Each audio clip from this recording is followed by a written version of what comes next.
ये ऐसा आधा क्यों आ रहा है? This is coming how this college.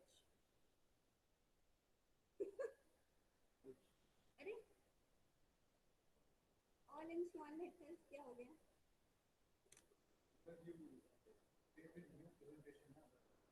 O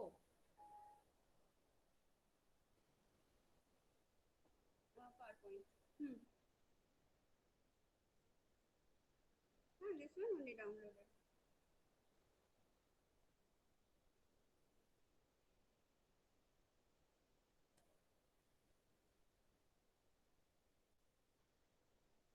See? Right?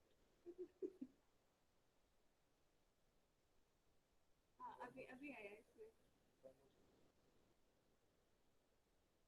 Oh, maybe the compatibility might be of something. This is also the brochure is also there. This is Word. Whichever you want to use. नहीं ऐसे क्यों आ रहा है?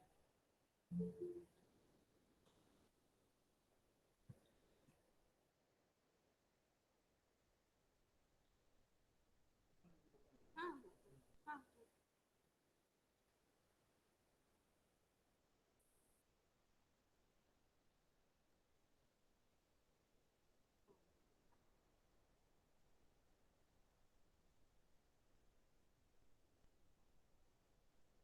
ये है अभी आया. ठीक है. हम्म.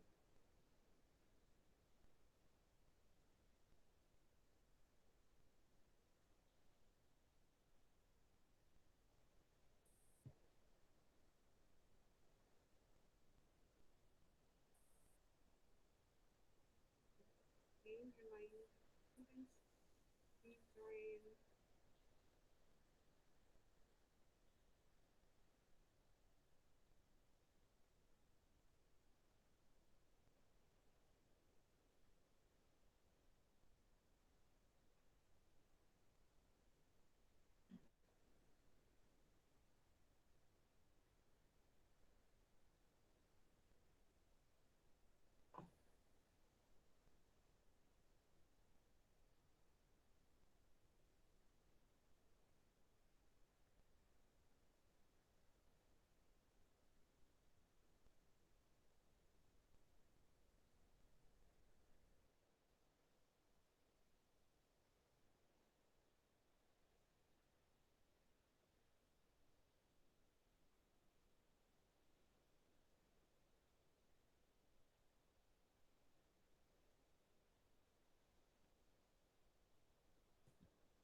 And who There involved? also you log in with the same Yeah, same. Hmm.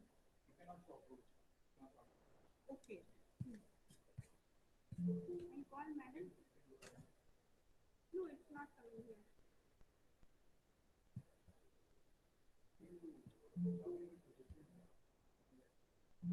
Oh, huh. My other one, other Gmail. See? Oh, okay. हाँ हाँ. Hmm.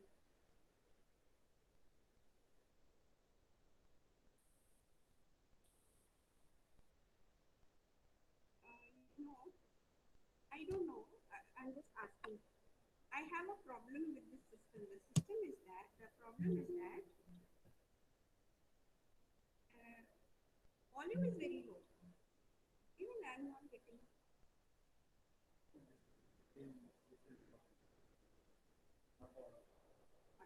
Okay. Okay. That is the I go to there. Even when I take class now, I have to switch on this also, and I have to log in from this also. This also. Okay, because if I log in from, no, sorry, if I only do it from here, then the students will say, Madam, we can't hear you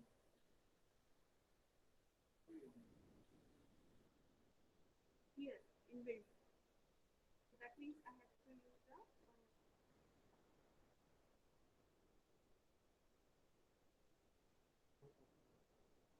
that I use, the headphones I use, whenever I use it, this also, here also. हाँ अभी आया शायद now I can I will shall I call madam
हाँ yeah I'm doing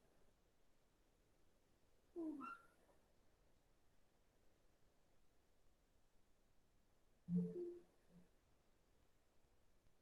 the speaker has also joined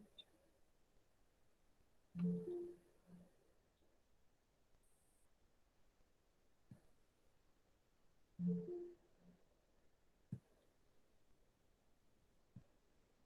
have to give some control to the speaker also हाँ whoever the person who is going to speak or he can just speak like that no? Where is that CCC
Srinagar.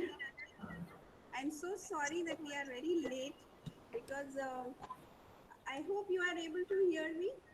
Yeah, I can hear you, but I can't see you. But I can Yeah, see I will just show my the. face. No problem. Actually, the No, thing no, is, doesn't. Yeah, doesn't matter. yeah, Doesn't now matter. you can see me. Yeah, I can see. We are waiting for our dean madam. She is stuck up Okay, in some urgent work. okay, So doesn't I matter. think we'll wait for another 5 minutes and then we will start.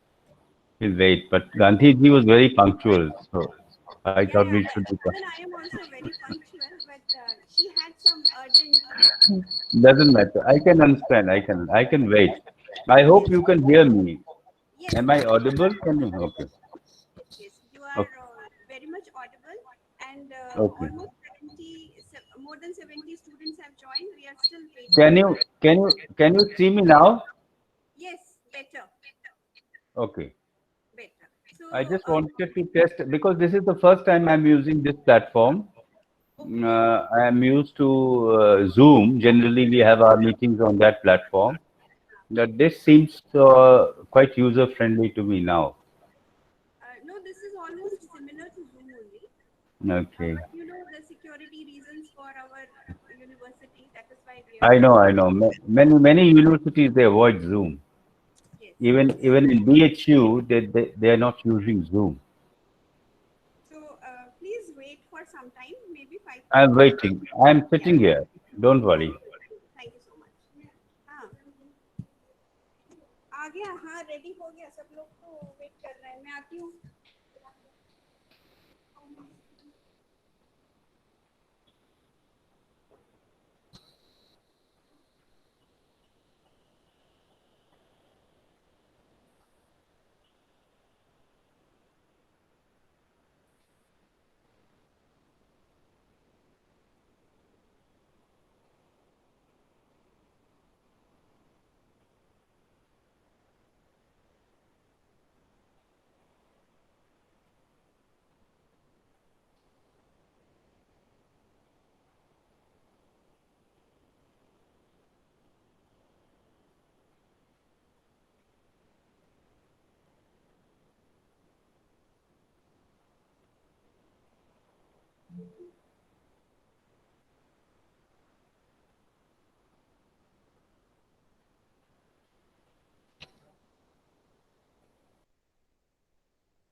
नहीं ma'am speaker आ रहे हैं 82% आ रहे हैं sir हाँ मैंने बोला है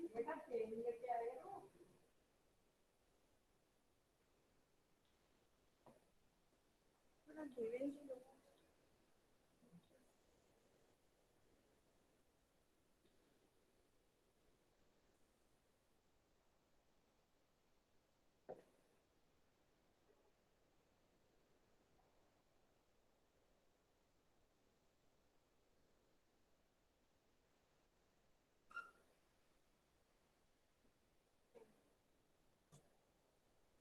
take this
थोड़ा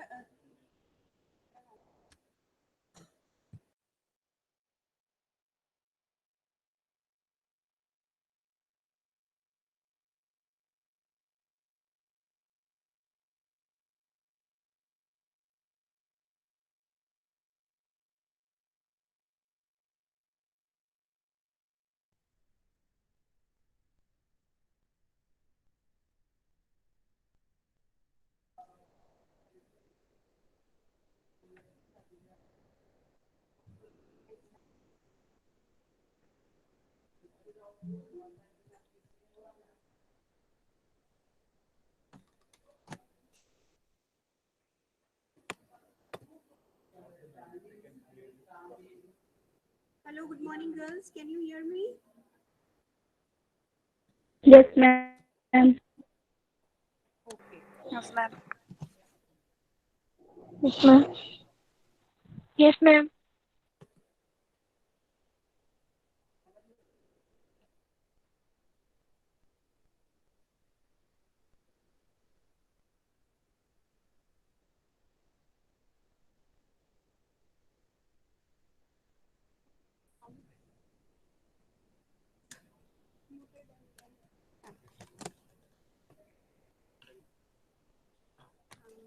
I request our speaker, sir, to please unmute.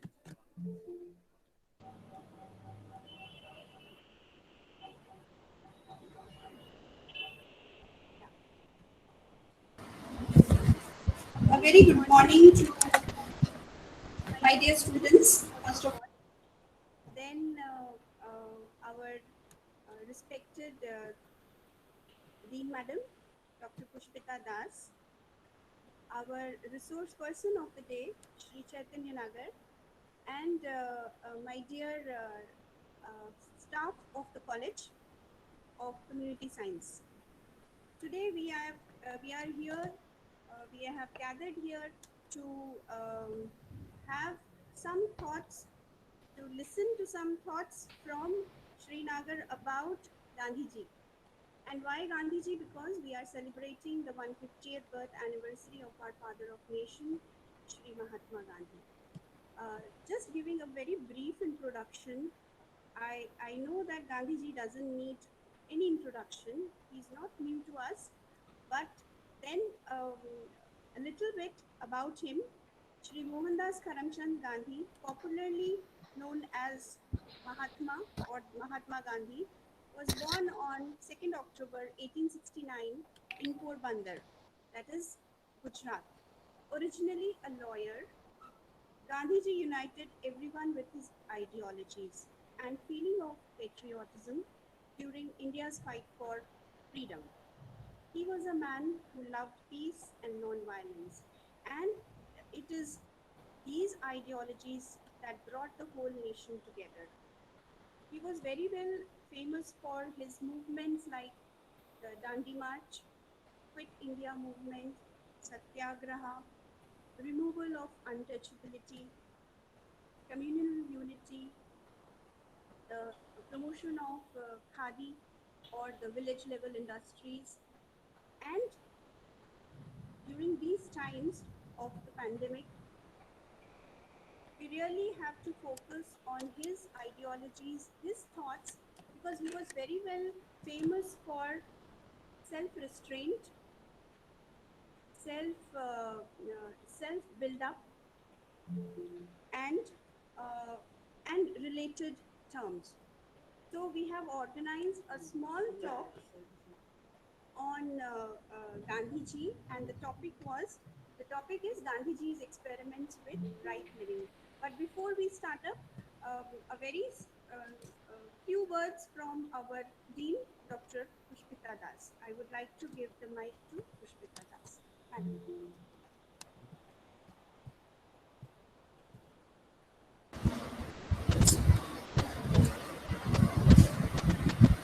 Respected speaker, my dear colleagues and children, I think it is a coincidence that yesterday we had a program on leadership development. Be exceptional and lead the way.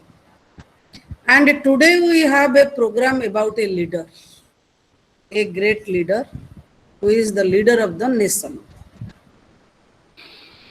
So I think today you all were recharged and now also you will get boosting. I welcome Dr. Nagar to the program. Uh, Sir, sometimes what happened We know change is inevitable, but there are people who have changed, who tried to change. And we people accept the world as it is. That's why we are not the leader and they are the leader. Who change themselves before the change, they are the leaders. So I think uh, Gandhiji tried to change the whole world, and that's why he is not only the national leader, he is a leader of the world. Sir, it is really, there is a huge difference between preaching, teaching, and doing things. We speak the things or teach or preach the things very often theoretically, but practically when it comes, we can observe there is a huge gap. So that's why there are some days which remind us that you are deviating from the path, come back. And these are the days which remind us to be to follow the correct path and to again remember the forgotten things. So I that's why we are observing this Gandhi Jayanti. So on the eve of 105th birth anniversary of our Bapu, I think this is a right time for the students who are the present and future generation. They are standing in between.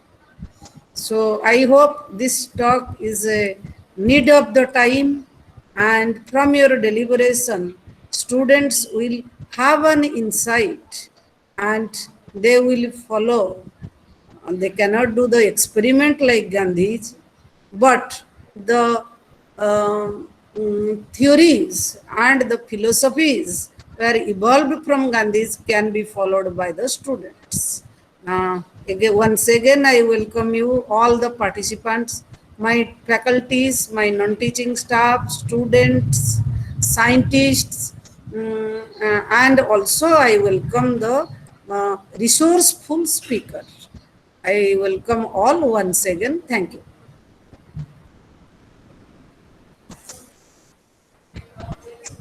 Thank you, madam. I will just introduce our speaker to everybody. Shri Chaitanya Nagar is a joint director in Department of J. Krishnamurti Studies, Asanta College for Women, Rajghat, Varanasi. For more than 2 decades, he has been associated with Krishnamurti Foundation of India, one of the premier educational institutes in the country. In the past, he has also worked as journalist, translator, teacher, and managing editor of a leading publishing house. He's a freelance writer and poet, editor, and translator. He has published for more than 300 articles in the leading newspapers and magazines in the country. He also writes for academic journals, both in English and Hindi. He is also invited as speakers to address gatherings, retreats, dialogue sessions, and seminars on education, right living, and Jiddu Krishnamurti's philosophy. This is a brief about our speaker, and now I'm going to give the control to our respected speaker.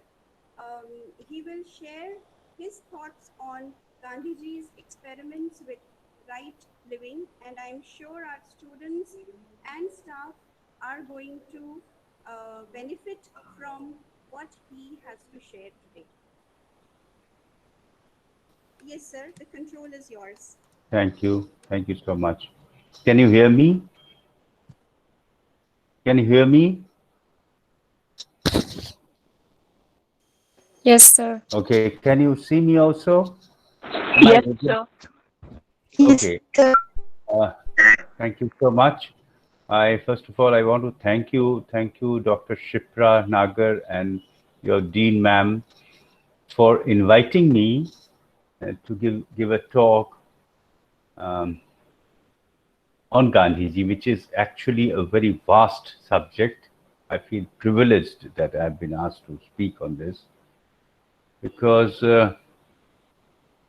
just to use a cliche, it's like showing a lamp to the sun because Gandhi's life was so vast. And he experimented with so many different aspects of life. He was a saint, he was a politician, he was a social reformer, he was an educationist, and he was a truly religious man in the true sense of the word. So, such a mighty, multi-dimensional personality he had, a moral, intellectual, and a spiritual giant. It's very difficult to speak about him in 30 or 40 minutes. May I request the participants to kindly mute themselves if possible because I can hear all kinds of sounds and it disturbs me. When I need to interact with you, then please unmute yourself. Is that all right? Okay. Can you hear me now? Yes, sir. Okay. Sir. So, Yeah. yes. Yes. Okay. Yes. Thank you. Thank you. Now, there are some very basic things that come You are to our. very much audible, sir. Okay. Thank you. There are some just basic things that come to our mind. Like, first of all, I want to emphasize that I am not a conventional academician. I'm not part of the academia.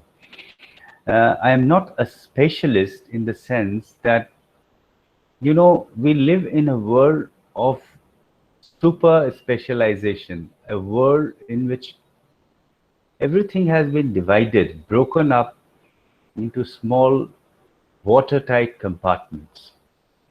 Now, the result of this is that in the field of medicine, in the field of academics, in any field you come across, you see specialists. Now, what happens in a world like this is it seems that our approach to life it becomes very fragmented. It becomes a very fractured approach, and we look at one aspect of a phenomenon. For instance, you take the field of medicine, you go to an endocrinologist because you have a medical issue, you have diabetes, and he will just give you medicine, as far as I know, regardless of the fact whether it is going to affect other parts of the body. It may lead to some imbalance in the functioning of your kidney, in the renal functions, and in the cardiac functions. But for that, you need to go to a cardiologist. You need to go to a nephrologist, urologist. So this kind of an approach in the world to life, which is not holistic, an approach which is not holistic, it's fragmented, it's broken up, it leads to a lot of problems because we fail to see certain very vital aspects of life when we become specialists and super specialists. Though we become experts in the particular branch that we are pursuing. Now, one reason why Gandhi is called a Mahatma, I'm sure you all know the meaning of the word Mahatma. Means a great soul. There have been many leaders, great poets, great political leaders, social reformers, philosophers, but there are very few of them whom we refer to as Mahatma. Generally, there are several self-proclaimed Mahatmas in India, generally belonging to the so-called religious domain, but we are not talking about it. Why do we call him a Mahatma? I often wonder, and I hope you must have wondered, some of you. Do you know who called Gandhiji a Mahatma? Okay, it was Rabindranath Tagore who first called him a Mahatma. He was not a self-proclaimed Mahatma.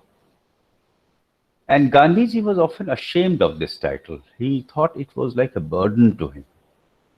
He never wanted to be known as a Mahatma.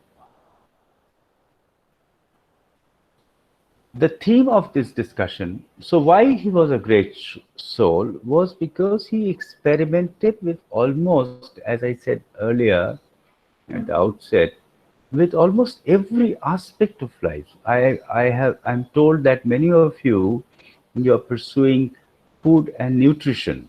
Now, his experiments in the field of food and nutrition were phenomenal.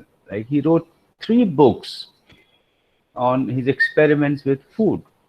And I am sure either you are aware of it, and if you're not aware, I recommend that especially the students who are pursuing this branch of this discipline, they should try to get the books. I'm sure they're all available online because I think almost 70 years have passed since Mahatma Gandhi passed away.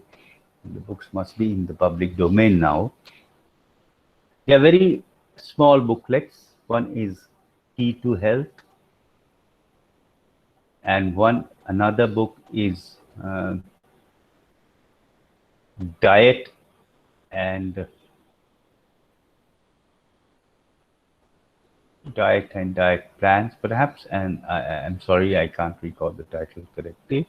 And the third one is Moral Basis of Vegetarianism. Now, let me tell you that though Gandhi was a vegetarian and he was almost a vegan 100 years back, now veganism is the latest fad.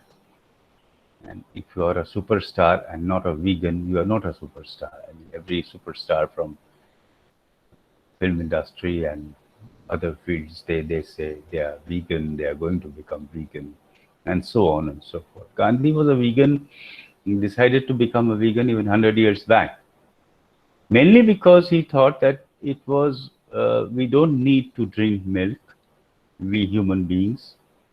We only need to, I mean, the milk that a child drinks, the mother's milk, that is sufficient for his nourishment. And also because the cattle, cows, and buffaloes, they are tortured in order that they may produce more milk. That was one major reason why he decided to relinquish, to give up milk. And then eventually, when his body became weak because he was a vegetarian, mostly his diet was very limited. He used to have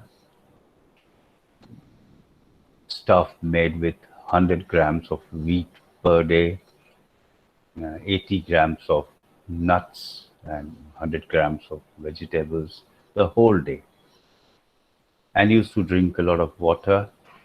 So when the doctors suggested that he should drink some milk, he settled for goat's milk. He said, okay, I'll have goat milk.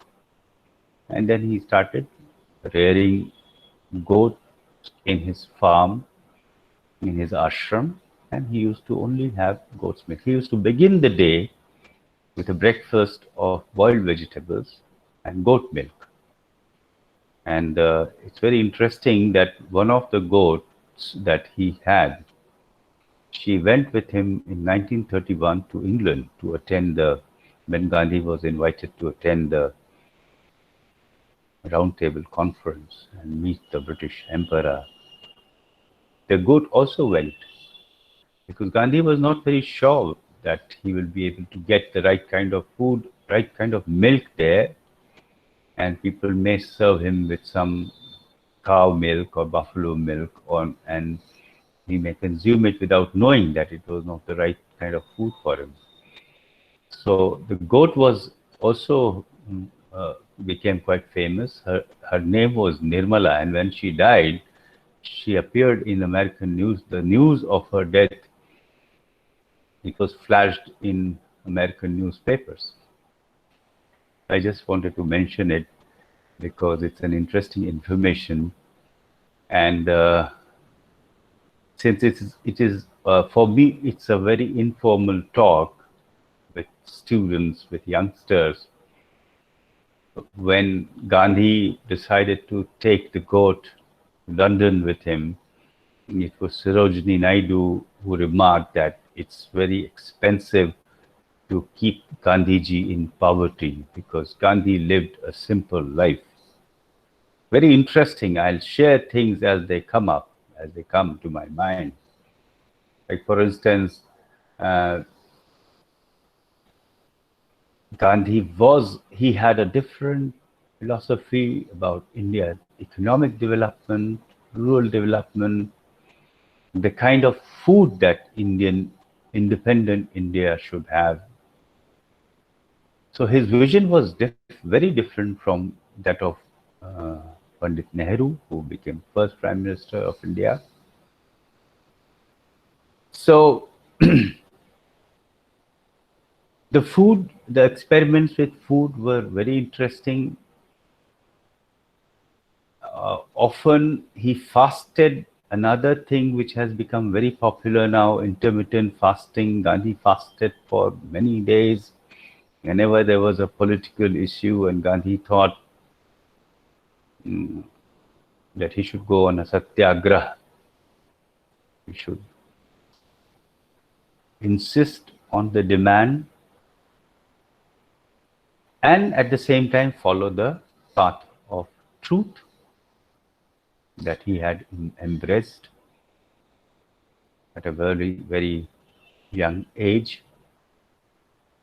So he used to fast for almost 21 days, and the British government had to call nutritionists from abroad just in order to check how this old, frail man can survive without food for 21 days. So, a very interesting personality, a very interesting scientist and artist of life.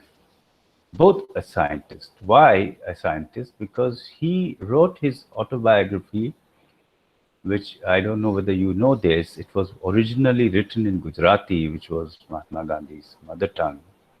And later it was translated by Mahadev Desai into English. And if there's one book that I recommend uh, that all youngsters should read everywhere in the world, is Mahatma Gandhi's biography, though it only covers his life up to 1920. But it's very interesting how Gandhi doesn't hesitate to reveal, any aspect of his personality. His life was like an open book. There is nothing left for critics to criticize, to condemn. There was nothing that he wanted to hide. Everything that he did. When he was very young, he had all kinds of imaginative things going on in his mind, all kinds of imaginations, and he thought that the British, whom he wanted to fight, they are strong, they are powerful because they are non-vegetarians. So Gandhi decided to have meat one day. So he uh, took maybe a handful of mutton, and he writes that when he slept, when he went to bed, he felt that a goat was bleating inside his stomach, and it was so disturbing. And each time he fell asleep, there was the sound of this goat bleating inside the tummy. He woke up. He never could eat meat again, and also gave up this thought that people become stronger because they eat. Now, the good thing about Gandhi was he never imposed this on others. He never told others that they should also follow vegetarianism. That was Gandhi's beauty. That's why I call it experiments. Gandhi is also referred to as an anarchist, he said. I mean, he did not believe, he said that freedom in its true sense means freedom to make your own mistakes. If you're not free to make your own mistakes, you're not free. So he was like he was a liberal. He had all those virtues of tolerance, of democratic values that we now pay only lip service to. He had that. He used to live those lofty things that he talked about, and very simple things. He said. Somebody asked Gandhi what was his philosophy, what was his message for the world, and Gandhiji said, "My life is my message. What I live is what my message is." So, this in itself tells us how great is a man who doesn't hide anything about his life. People have raised questions about his sexual aberrations, about his sexual behavior, but he told people that yes, that's what he was. He was only 35 when he decided to become a celibate, became a brahmachari, and people criticize him that he didn't consult his wife Kasturba before he decided to become a brahmachari. He kept experimenting with this, his inner strength, which he believed was inner strength, but he didn't tell others that you should also follow the path. That's one reason why he called his uh, whatever he did, why he that's why he termed them as experiments. We do experiments in science, and when we do experiments in science, the scientists discover something, but he doesn't cling to his discovery. He knows that what he has discovered, the insight that he has come upon, is a provisional insight. It's not something permanent. It's true only for the time being. And when another scientist comes up with something more profound, he easily, without any resistance, he will relinquish his theory, and he will say, he will easily accept what some other scientist has discovered. So he just calls it experiment, which means you are objective, you are rational, you are logical, you don't cling unnecessarily, you don't have any sentiments about the truth that you have found. That's why he was a great soul, not only in what he did, but in his whole approach to life, to human relationships, his concern for environment. Gandhiji used to visit Allahabad. He visited Allahabad, I think, almost 6 times. And there's a place here called Anand Bhavan. He used to stay there. And one day, while he was there with Jawaharlal Nehru, they had their meal. And after the meal was over, Nehruji was pouring some water out of some container on Gandhiji's hands so that he could wash his hands. And suddenly somebody called Gandhiji from behind. Gandhiji turned around and started talking to him. They must have talked for about a minute or so. And in the meantime, Pandit Nehru kept pouring water on Gandhi's hands. Now, the moment the conversation between that man and Gandhiji was over, Gandhiji told Nehruji, Jawaharlal, see, you wasted so much water, and I couldn't even wash my hands completely. You kept pouring water even while I was talking. And Nehru said, but Gandhi, this is not your Vardha where you don't have water, you have drought every time. This is Allahabad, and you have 2 rivers here, the Ganga and the Jamuna. There is no dearth, there is no paucity of water here. And Gandhiji said, Jawaharlal, the rivers are not for you and me. The rivers are for the whole world. They are for the birds, for trees, for the earth. So this is the kind of vision that he had. Ending selfishness, if we can summarize Gandhi's teachings, ending self-centered movement of the psyche. That was his goal.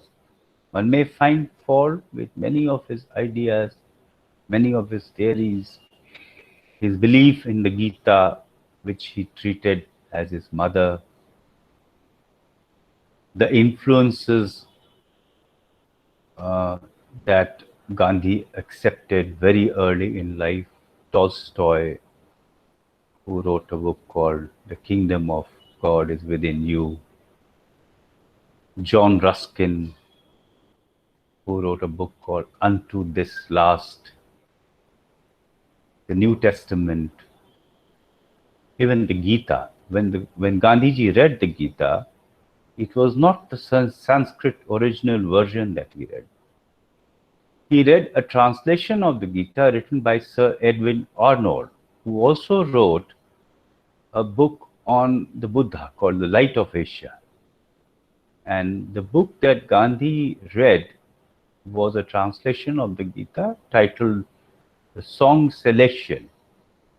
So it was through him that Gandhi became acquainted with Gita. But Gandhi used to learn from everything. He was a student, a very authentic, sincere, curious student of life. And therefore, I think he was a true Vishwa Guru. We talk about Vishwa Guru a lot these days, but I think Gandhiji was a true Vishwa Guru. And because he was a serious student of life in the Pathshala of life. When Gandhiji was in South Africa, where he spent a lot of number of years, I think more than 2 decades he spent, he used to teach students there. There was a place called Tolstoy Farm. I think it was in Johannesburg. And there was a student in Gandhiji's school who was very indisciplined, very unruly, very noisy, given to lying, all kinds of habits which were not good for other students. And Gandhi used to tell him, behave nicely, talk to him. One day, the situation was very bad, it was out of control. Gandhiji was forced, he took a stick and hit the child.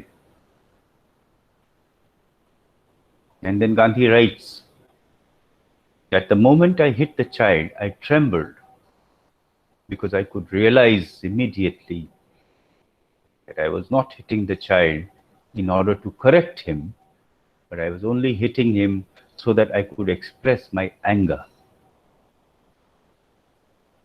So just see the beauty of this mind. He's learning from every experience that he's having, regardless. And then he writes that the child became my teacher. When we look at the schools and colleges today, do we have a relationship with the students? Do we really have that kind of a relationship, which is not just confined to the transaction of the curriculum, which is not just confined to technical matters? You know, I was sharing the dais with a very renowned scholar recently, the, I think the head of the Indian Council of Philosophical Research, Dr. Ved Parayan, yes. And he said something very interesting to me. He said the actual meaning of the word academic is trivial. I never knew that the word academic had this meaning also. But then I looked up the word, and I found that I didn't find the word trivial exactly, but in one dictionary that I found, it mentioned that it means that you have interest only in technical matters. One has interest in technical aspects of a subject, and then you are an academician. Now that's interesting because in education, in schools and colleges, generally this aspect is lost sight of. We neglect this relationship aspects because the classroom sizes are very big. There are too many students. the experiments that you can conduct with small children when they are at the primary or middle school level. You perhaps cannot do all those things at a higher level when they pursue higher studies. But this is a very important aspect where education becomes like a journey which the teacher and the taught they take together, where both of them study not just about the academic subject, because in that the teacher is certainly superior to the child because she has more knowledge.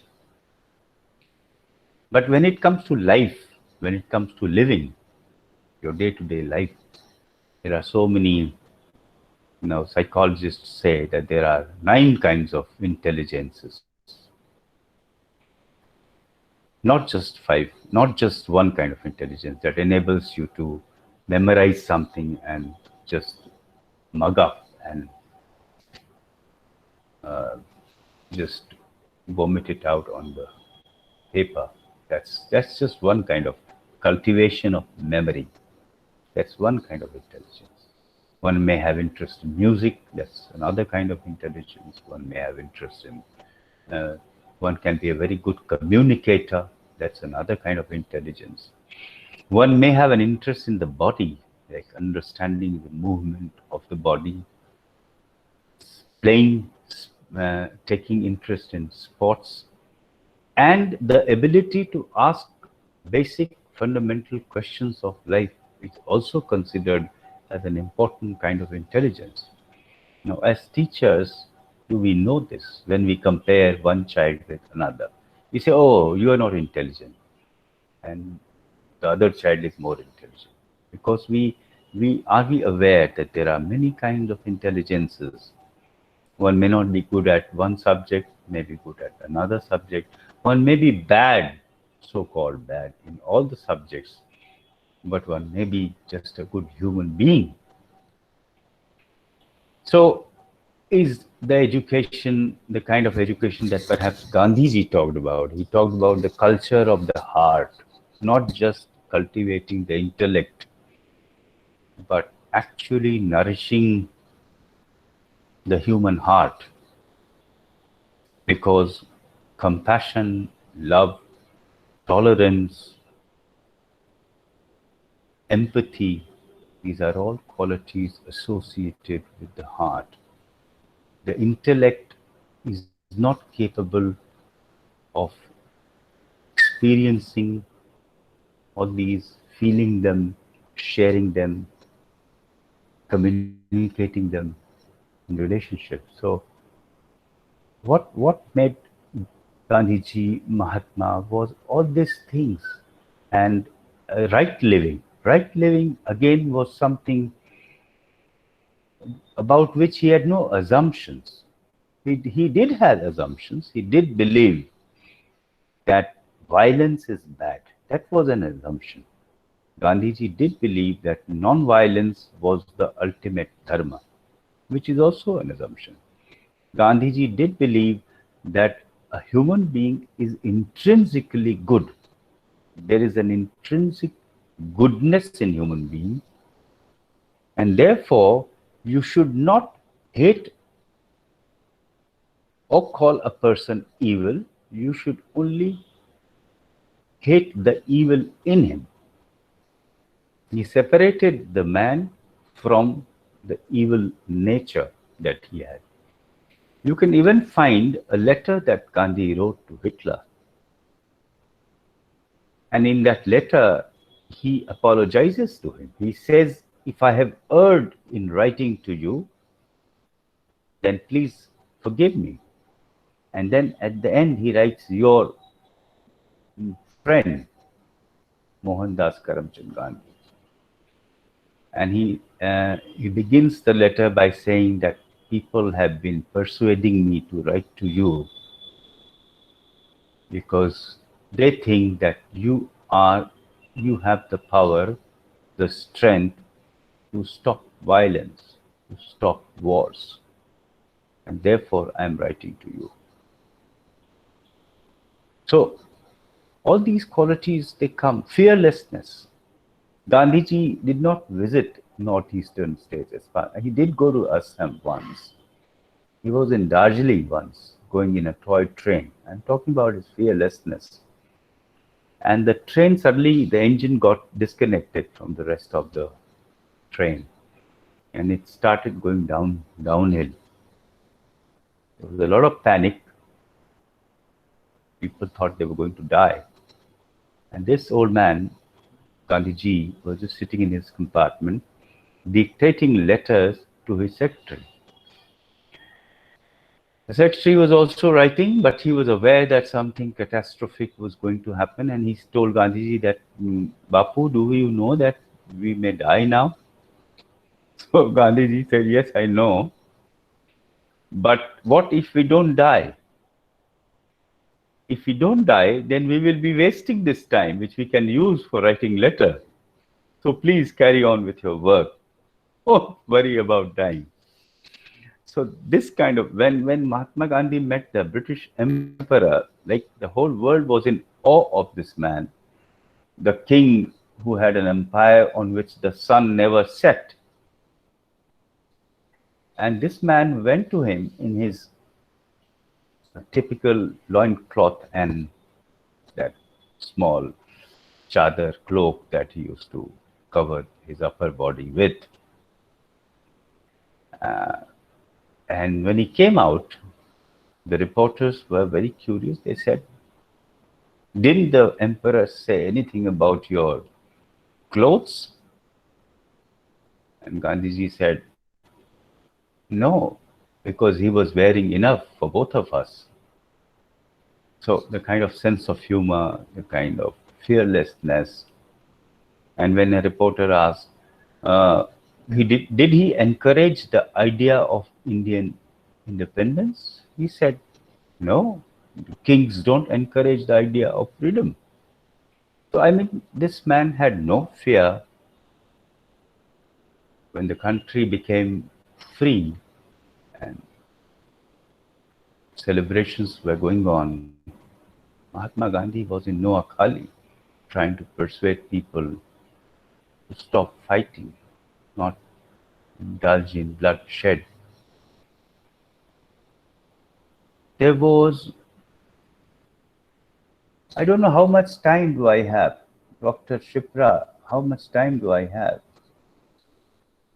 So you still have time, you can go on, no problem. Okay. I don't know whether there are students who want to have an interaction, because I will not uh, like take questions which are based on sharing information about Gandhi's life, because that those information they can easily find in books and on the internet. But if there is something that they want to talk about, like related to the kind of experiments that Gandhi did, then it would be interesting. Anyway, so I still have time. How much time do I have? 5 minutes? 10 minutes? Till say 12:50. Okay. 15 minutes you may go on, no problem. Okay. Thank you. Thank you. Okay. So, the point that I was trying to make was that his approach was not the approach of a person who is emotionally dehydrated. He had a very rich heart, full of love, compassion, love for small children, for his friends, very generous, and had accepted this voluntary poverty. Gandhi had possessions which you can even buy today. At today's price, you can buy them for 1,000 rupees. That's all he had. Now, going back to this experiment with food, there was an agriculture scientist, I think way back in 1929. His name was George Washington Carver. I don't know whether you've heard about him. He was a non-white scientist, and he suggested to Gandhiji that when India becomes free, I suggest some kind of diet for the free India because I know the economic conditions of the people. And Gandhi's primary concern was the last man, the man on the street. And he always said that when you feel lonely, when you feel unhappy, when you feel that you have nothing, think of the poorest of the poor. And then you will forget your own suffering. Very true. I don't know whether suffering goes when you compare your suffering with that of another. But it does help when you are living in a big house and you complain that I wish I had a bigger house, and you think about people. Actually look at them who only sleep on the road, who are not sure about their next meal. It does something to you, not just as an intellectual technique, when you actually do it with feeling, empathy. So this man, scientist George Washington Carver, he suggested that there should be a diet which will make India healthy and which will also be reasonable, not that it will be within the reach of people, not the kind of superfoods that are popular now. You have to buy things, buy a bottle of apple cider vinegar, it will cost you 1,000 rupees. Quinoa and all kinds of grains which have become popular now. It was based on the Carver diet was based on wheat, on millets, and boiled vegetables and soya milk or peanut milk. Gandhi accepted it because he was trying to become a vegan. He thought, oh, I have a good substitute for milk. I can make milk out of soybean or peanut and have it. So that was very interesting. It has more to do, but again, because of his fragile health,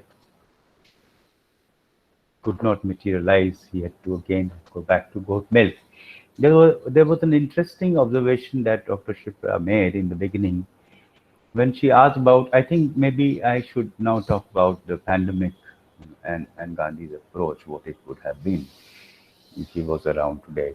Like Gandhi was there in 1918 when the Spanish flu took place. It was a big pandemic, killing millions of people across the world. And Gandhi, many people think that Gandhi also was affected, was infected, and he had Spanish flu. But actually, it was not true. Gandhi had a serious stomach problem at that time, and he was in Kedah. He was with Vallabhbhai Patel, who was his new friend at that time. And he had returned from South Africa only a few years back, and he had a terrible stomach problem, which was not going. Nothing was working. And he was so serious that he felt that his end was near. Gandhi had a son. He was a rebellious son. His name was Hari Lal. Gandhi called Hari Lal and said, you come because I think I'm going to die. My days are numbered. So Hari Lal went to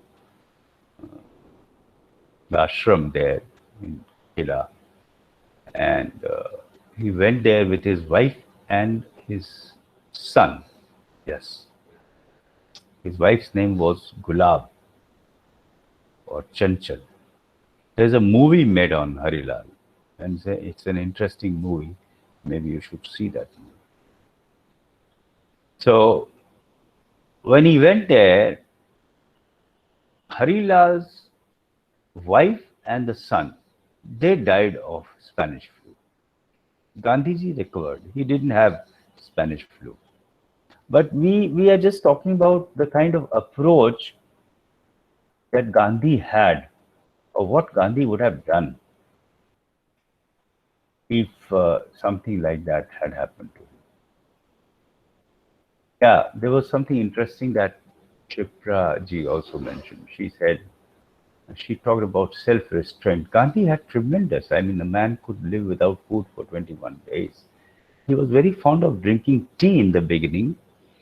And some friend of his said, why do you take so much of tea? Because it contains tannin and it's not good for health. And that very moment, he gave up tea. So for him, giving up things was very easy. He learned how to dance. He learned Western ways. He spoke good English. He was very organized, very punctual, and he learned all this because he knew he used them as weapons against his mm, the British government. Because without being learning from them all the good qualities that they had, he could not have fought. So, uh, yes, so his son's wife and his son died, his grandson. That was the time when even Khan Abdul Ghaffar Khan, who is known as the Frontier Gandhi, he also lost his wife because of the Spanish flu. So Gandhi suffered a terrible loss, personal loss in the family, but it was denied recently by Gopal Krishna Gandhi, who was Gandhi's great grandson. Gandhi never had Spanish flu, but Gandhiji would have, when he was in South Africa, there was this epidemic called bubonic plague, and many people were affected. Gandhi worked relentlessly, very hard to help the people who were affected. He used to go to people, meet them, do whatever he could for them. And he had four friends with him who were almost like his brothers and children. And there was a nurse, lady nurse also, and she died because she uh, had plague. She suffered from the disease because of her regular contacts with people who had plague. And Gandhi also wrote against the local municipality and took them to task, saying that you are not doing your work properly. He wrote a long letter. Gandhi was also a journalist. He used to write regularly, and you'll be surprised to know that the collected works of Gandhiji run into 50,000 pages. Can you believe this? Incredible. This man was so creative.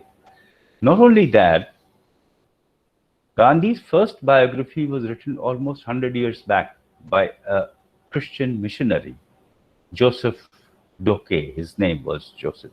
And so many, by hundreds of biographies have been written, including his own, which covers up to 1920 only, the period up to 1920. Ramchandra Guha has written an amazing biography having almost 1,000 pages. Pyare Lal, Gandhiji's secretaries, wrote the biography which covers the period up to Gandhiji's death in 1948. There are hundreds of biographies.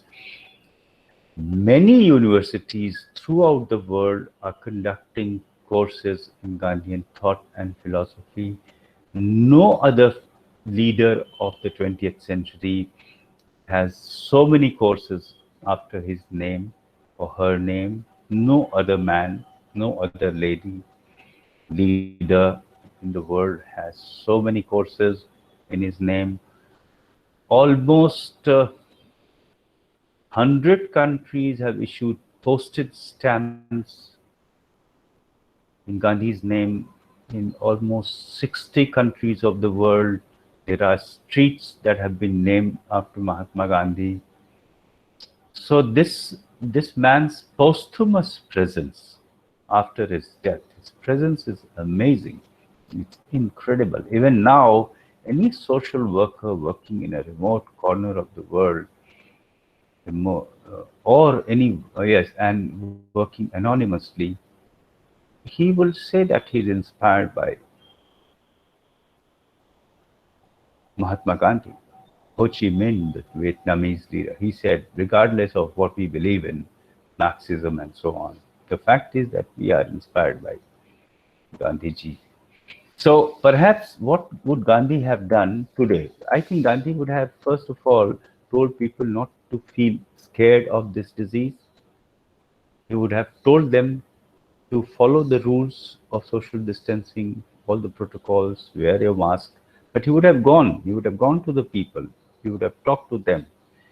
If the government was not taking enough sufficient measures, Gandhi would have gone on a long walk, like the Dandi walk.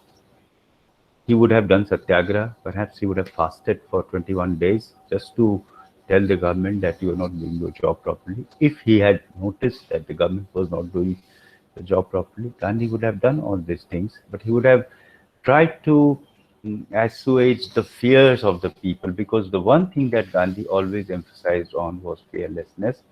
Don't be afraid. If something has to happen, you have to accept it. And I think Gandhiji would have again emphasized that we should re-examine our relationship with nature, because that was something very important. What has gone wrong and what will continue to go wrong will be the result of our incorrect relationship with nature. We have a very utilitarian approach to nature. We exploit nature recklessly. We, I mean, almost 250 species of flora and fauna that disappear from the earth on a weekly basis. We have rhinos are endangered, tigers are endangered, even bees are endangered. And there are people who say that if human beings continue to live the way they have been living for the next 50 years, almost most of the forms of life will disappear. Amazon forests are disappearing. They are being cut. Forests are being removed. And terrible the way we have been treating nature. And I think that would have been his major concern, and he would have talked a lot about perhaps re-examining the kind of relationship we have with nature, which doesn't lead to, which is not based on the belief that we are the center of the universe, that we share this earth with other creatures, with trees, rivers, mountains. He would have spoken very strongly against all this.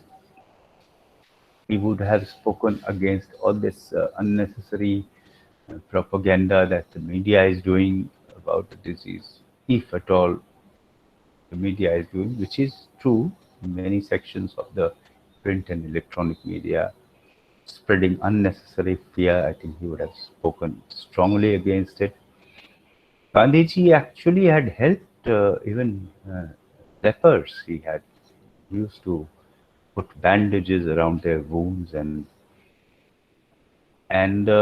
perhaps Gandhiji would have also talked about the need to look within, be quiet, give some space to nature to heal you. We develop this habit of inward looking. Why this has happened? What have we done that this should happen to us? Gandhiji used to believe in naturopathy. Perhaps he would have encouraged people to take this Ayurvedic medicines also, but he was again not a very rigid person, as I said at the outset. He didn't have any bigoted views about allopathy, against allopathy, uh, but he did prefer naturopathy. He did prefer homeopathic or Ayurvedic medicines. But when he had medical issues that required surgical intervention, he accepted that. And he was inaugurating a medical college in New Delhi, and he was very happy that he was operated on by two doctors successfully on two occasions. One was Dr. Dalal from India, and another doctor was, I think, um, from abroad. Forget his name. So he expressed his gratitude to this allopathy and said that it is good to have a system which represents a synthesis of all different forms of medicines like allopathy, homeopathy, Ayurveda, naturopathy. But he was a staunch believer in naturopathy, water therapy. He believed that water can cure. He believed that all the five elements of nature could be used to heal the body. air, water, fire. He believed that people should sleep in the open. Cleanliness was very important, so Gandhiji would have emphasized a lot on cleanliness. He said that cleanliness is next to godliness. He also suggested that people, as far as possible, can sleep in the open because India was very poor then. I don't think many people will buy that now. But he said that, there was a condition. He said that the surroundings should be very clean. And those who spit on the floor, he said this body is the temple of living God. And those who make this earth dirty, spread garbage, spit on the road, they are actually committing a sin. That was his word. He wrote in Harijan. They are committing a sin because they are contaminating the earth and the human body. So I think Gandhi would have emphasized a lot and on the Swachh Bharat that has been talked by the current political dispensation. Gandhi would have perhaps actually worked to achieve that. Uh, and basically, Gandhi believed in prayers. So, prayer for him was like surrendering yourself, realizing the smallness of the individual ego and the vastness of universe. Though he used the word God, he believed in the Gita, but I think Gandhi was also a mystic in some sense. He was not a traditional religious person, not a conventional religious man, and I think he was some kind of a mystic. The man who is spinning the wheel is not a conventional religious man. Maybe he doesn't perform meditation in accordance with some technique, but when Gandhi is at the wheel, you can see that this fellow is actually in deep meditation and following, observing silence every Monday. But to people, he said, I have decided not to speak on Mondays because there's a lot of pending work that I have to complete. So maybe he wanted to do something for some other reasons, spiritual reasons or some psychological reasons. But he told people so that they don't follow him blindly. I think Gandhi, one thing that we must do, so I think that Gandhiji would have done, kept, he would have pressurized the government a lot to provide for whatever facilities they can to those who are victims, those who have the infection or likely to get affected by this. This is my speculation based on what Gandhi did during the Spanish flu pandemic or during bubonic plague, or what he did to patients who had leprosy. So, based on that, I'm just speculating what he would have done, but what he would have actually done, which is something you can only mm, guess, speculate on the basis of what he believed in, his philosophy, uh, his belief in compassion, empathy, service of other people, serving human beings was for him a synonym for serving God. I think this is what he would have done. Uh, I think that's all. There are certain interesting things. I don't know whether you know that Gandhi influenced many people uh, during the last few years who were say like great opinion makers. Like Obama was asked once, who would he like to go for a dinner with, and he said Mahatma Gandhi. And Steve Jobs was deeply influenced by Gandhi's philosophy. And the glasses that Steve Jobs wore, they were actually the same design that Gandhi used to wear. And there was very interesting thing that recently a pair of Gandhi's glasses was sold for auction for 2.5 crore rupees. Gandhi Many of you must be wondering why Gandhi never got the Nobel Prize for peace. He was an apostle of peace, and he was nominated 5 times by the Nobel Committee, but he never got the prize. And Nobel Prize award is not given posthumously, so you can't give him Nobel Prize now. When Gandhi died, very interesting that the man who talked about non-violence all his life, when he died, his body was carried in a weapon carrier, and the funeral procession was almost 8 kilometers long. 70 years after Gandhi's death, postage stamp was released by UK, Britain, country against whom he fought. Gandhi was a health freak, and in addition to what I have shared with you, he was a great walker. He used to walk on an average for 18 kilometers a day. If you go to a dietitian now, they will say walk 5,000 steps, have a pedometer, walk for 10,000 steps every day, count your steps. Gandhi used to walk for 18 kilometers on an average every day. So people say that if he continued to walk like this, he could have covered the whole earth in his lifetime. So he walked so much. Interesting thing was two more interesting things. The day Gandhi was assassinated, just before, one day before that, he had suggested that the Congress party should be dissolved because it had already fulfilled the mission for which it was created. You can see that it was ignored. Nobody paid heed.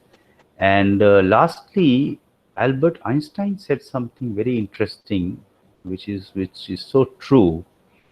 He said that generations to come will hardly believe that such a man as Gandhi ever walked the earth in flesh and blood.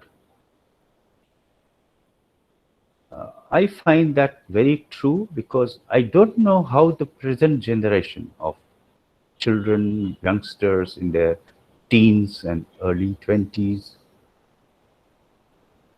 with all this consumerism and all kinds of, wanting to have more and more and more of everything. How do they look at Gandhi? Do they really believe when they listen to all this that Gandhi was real? He really existed in flesh and blood? Or he has become some kind of a distant mythological figure? That's an interesting thing. I hope uh, I've been able to share something meaningful with you. I hope you will have an interest in Gandhiji and his works. You will at least read My Experiments with Truth, his autobiography. I think with that, I will end, and I will also say that don't accept anybody, including what Gandhiji says, without using your own mind. Have a critical approach. See whether what it does to you. As the Buddha said, don't accept what I say as the ultimate truth. Gandhi never did. He never accepted anything as the ultimate truth. And the Buddha said that what I say, don't accept because it is written in the books. Don't accept because I am saying this. You test it out in your own life, just as a goldsmith tests the purity of gold by touching it, by feeling it, by rubbing it on the stone, by doing whatever he can to test the purity. In a similar fashion, don't accept what I say. Don't accept anybody's ideas unless you have examined them for yourself. Be a light unto yourself. That was the Buddha's last word. Atta Deepo Bhava. I think with that, I will end. Thank you again, Dr. Shipra and Dean Ma'am, for inviting me. I hope I was able to communicate something meaningful. And with that, I just want to end my talk. Sir, I want to say one sentence that we didn't get the opportunity to see Gandhiji. But when you were speaking, uh, we felt how cool personality you have. Perhaps Gandhiji must have this type of cool personality. And that is my opinion regarding the class. Thank you, sir.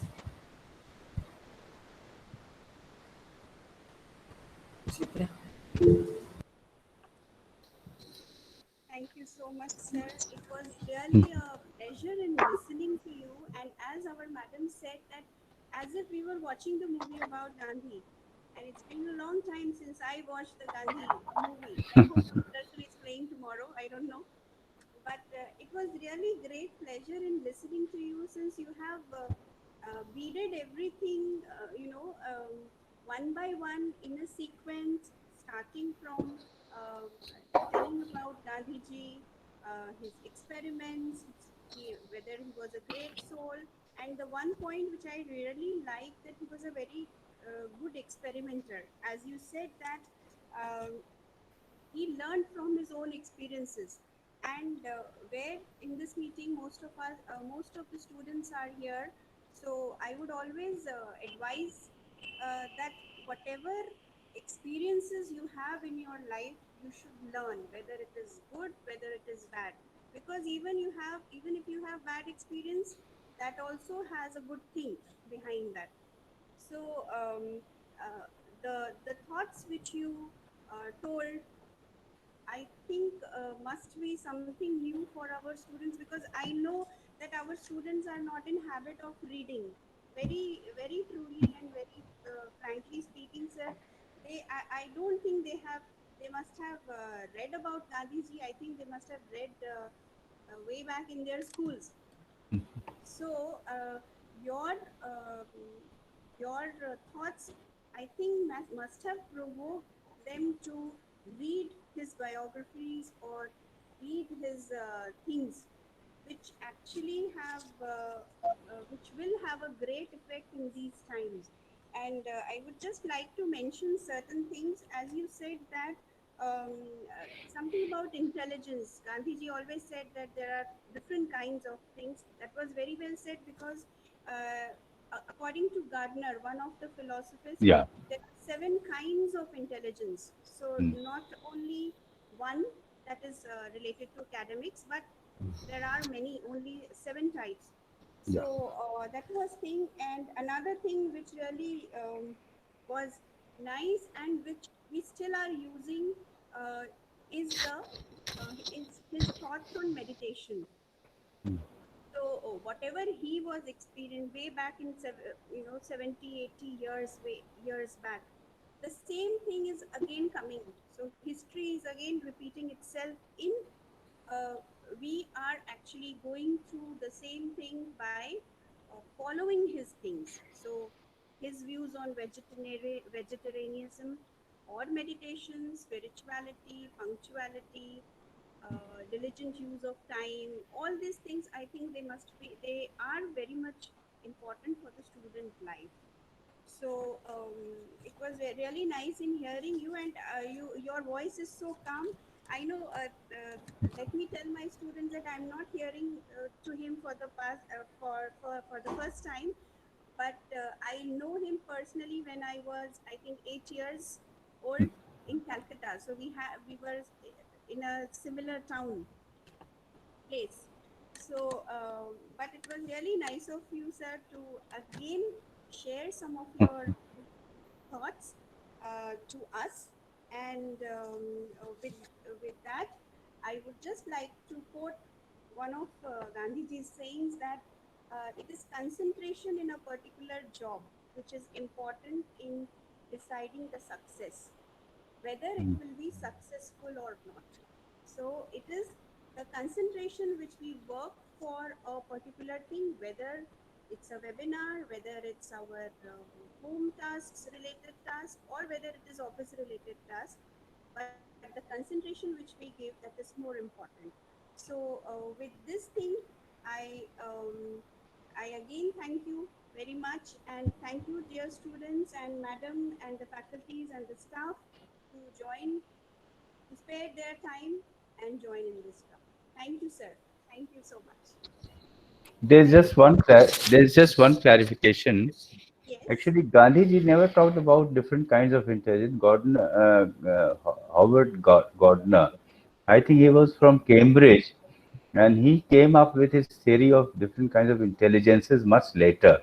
But I was just referring to this, to our present system of education, where there's a lot of emphasis on just one aspect, Yes. cultivation of intellect. So it was not Gandhiji who talked about it, but indirectly he did practice it. Okay. Thank you. So, students, do you have any questions? They have already given nice compliments in the chat box. Oh, I need to see. So, if you don't have any discussions, we will leave this here. Thank you so much, sir. Bye bye. Okay, thank you.